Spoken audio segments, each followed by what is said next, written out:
Новиот праг за собирање потписи за независните кандидати за локалните избори се поблиску до законско решение. На денешната седница со 78 гласови за помина предлог законот за измени и дополнување на изборниот законник по скратена постапка. Предлогот го поднесе пратеникот од ВМРО ДПМН Никола Мицевски.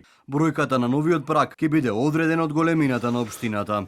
И тоа во општини до 10.000 избирачи, најмалку 100 потписи од запишаните избирачи, во општини до 20.200 потписи, во општини до 30.300 потписи и се така скалесто до општини од над 90.000 избирачи, каде што има 1000 потписи запишани за избирачките изводи во избирачкиот список. За град Скопје потребно е 3.500 потписи. И додека независните кандидати мака ќе мача да ги соберат потребните потписи, големите партии натаму ќе го собираат колачот од гласовите на изборите. Предлог законот на претседателката на ЛДП Моника Зајкова за една изборна единица не помина на денешната седница. Со предлогот за кој гласаа само 19 пратеници, Зајкова кажа дека ќе се зајакне демократијата и можноста за вистински и отворени листи. Тој модел не само што ја зајакнува демократијата, туку конечно ја враќа моќта назад кај граѓаните. Пратеничката група на ВМРО ДПМН не даде подршка на предлогот на Зајкова, но нивниот претседател неколку часа претходно рече дека нема никаков проблем да подржи една изборна единица, но само доколку право на глас има и диаспората.